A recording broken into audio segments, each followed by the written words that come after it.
I upload daily NBA content on this channel, so if that's something that interests you, then subscribe. Also drop a like on this video. It only takes 1 second and it makes a massive difference. Also, real quick, there is a new My NBA video over on my second channel, episode 11, going over the MVP race.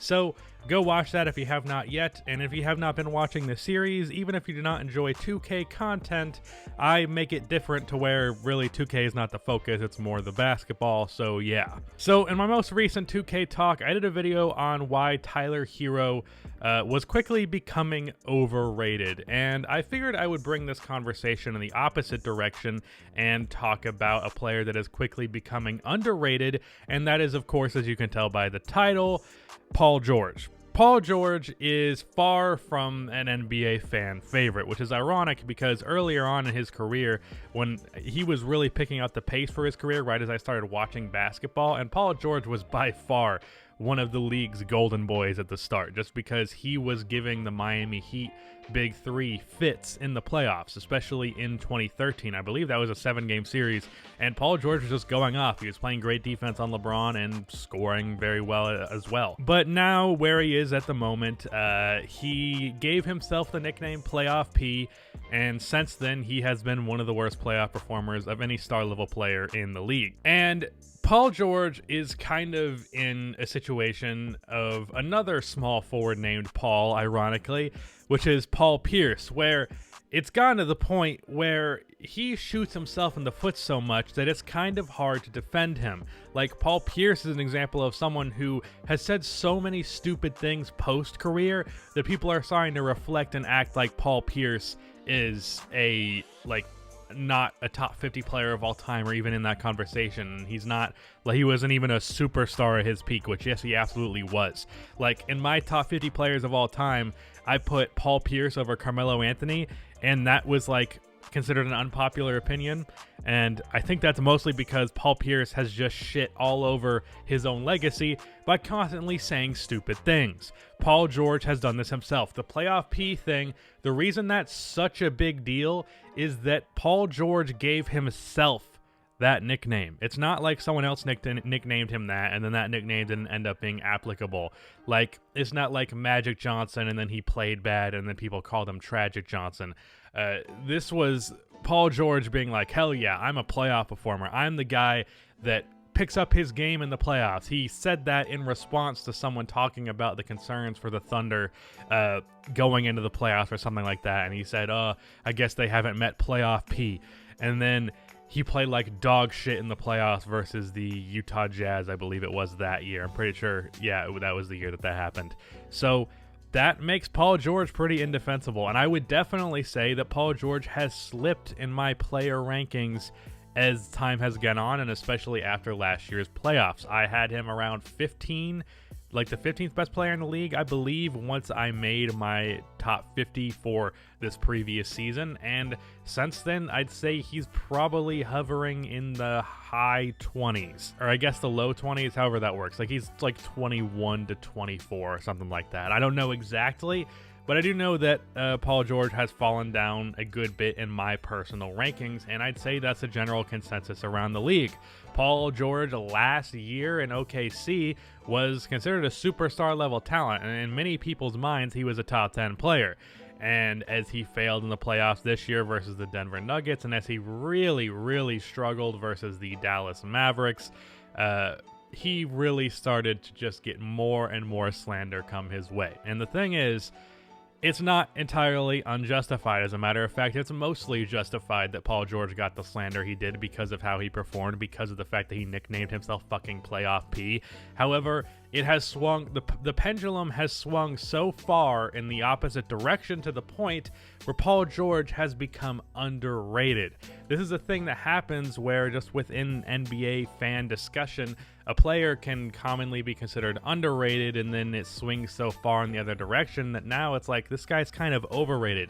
I believe to some extent this has happened with Damian Lillard, like to the point where people are saying Dame is a better player than like Steph Curry. That's clearly an overcorrection to the fact that Damian Lillard previously was a very underrated player. Paul George was ranked higher than he probably should have been, and he proved that in the playoffs, and then people overcorrected to the point where people are making him out to be like not even a top 30 player in the NBA. And that is absolutely not the case. He is definitely a top 30 player in the NBA.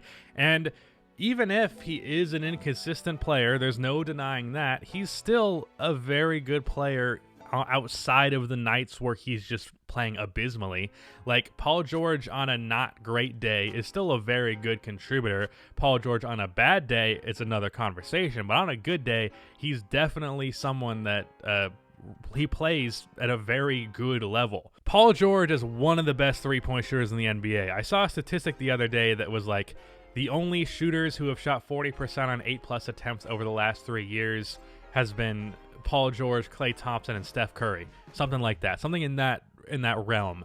And that's because Paul George is just a very, very good three-point shooter. I know he was complaining about how Doc Rivers was using him in the offense, but really, he was used similar to that in OKC, especially in his first year there, where he was just coming off of screens and shooting a lot of threes. It's like, I don't know, dude, you're a great shooter. Do you not want to be utilized like a great shooter? But he is a great shooter. On top of that, Paul George, even though he didn't entirely look like it in that series, particularly against Luka Doncic, that's really more so a statement on Luka Doncic than it is Paul George. Like, Paul is one of the best perimeter defenders in the league. On top of that, he has very good size, so he can really defend 1 through 4, even defend some 5s at an elite level. And basically, outside of his creating abilities, if you removed Paul George's creating abilities, he would be in the conversation for the second best 3-and-D player in the league, because obviously that would go more in the direction of Klay Thompson. But Paul George is someone that can also put the ball on the floor, attack the basket, very good athlete, very good on the fast break. His ball handle, even though he has a good handle, he's not great at creating with it, if that makes sense. Like, he'll pull off a really nice dribble move, but he actually isn't that great at creating space off of it.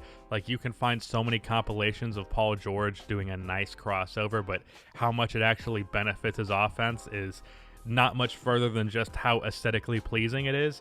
But he's a guy that can create off of the dribble pretty damn good. Not at an elite level, not to the point where you can classify him as a superstar outside of maybe his 2017 season or 2018 season. No, I think it was 2019, actually. Yeah, I don't know why I went back to 2017. That's Russell Westbrook. But not a superstar, but an incredibly good 3-and-D player that can create. And he's definitely an all-star level talent. And even though Paul George has a bad tendency of putting his foot in his mouth, I think NBA fans need to make it put more emphasis on not letting a player who's acting foolish actually influence how good you think said player is. And also letting players that you like or dislike, letting that strongly influence how good you think a player is. I'm not really a big fan of Paul George. Never have been. Other than maybe back when he was in Indiana against the Heat a little bit. But even then, I wouldn't say I was a fan. I just liked him a good bit. Like I said, he was the NBA's golden boy back then. But, like, for players, even though Paul George says stupid shit, that doesn't make him a worse basketball player. It makes him a guy who says stupid shit, and that's important. And I think that's also, to an extent, happened with Kyrie Irving, although I think his off-the-court stuff is very much overblown. But the stupid shit that he says from time to time sometimes gets people, like, ranking him as, like, not a top 20 player, and, like, dude, come on, he is. So Paul George, because he puts his foot in his mouth, because he says so many stupid things, and because, let's be honest, people on NBA Twitter like to just clown on people, and honestly, I'm not gonna say I'm not gonna act like I'm above that, because I'm definitely not. I was sure as hell clowning on Paul George for just all of the things that he's done, and him hitting the corner of the backboard in Game 7, and him saying playoff P and then struggling, him doing that shit where he said the shot that Damian Lillard hit over him was a bad shot, even if he's technically correct, because it was technically a bad shot. You seem incredibly petty when you say that. All of the stuff, there's so many reasons to clown on Paul George. And honestly, keep it up, because it's funny. It's just funny to clown on him. I don't know what else to say. It's just funny. But don't let the clowning spill over into acting like he's not a very good basketball player. Don't let the stupid shit that Paul George says influence how good you actually think Paul George is. Paul George has quickly become underrated, and I feel weird being in the position of defending him, but it's gotten to the point where NBA fans have overcorrected to where I felt the need to do so. With that, again, go check out that My NBA video. Like I said, I analyze it like it's real basketball, and I do realistic trades and realistic pretty much everything across the board to the fullest extent that I can. It's not like your typical 2K series or your typical 2K rebuild.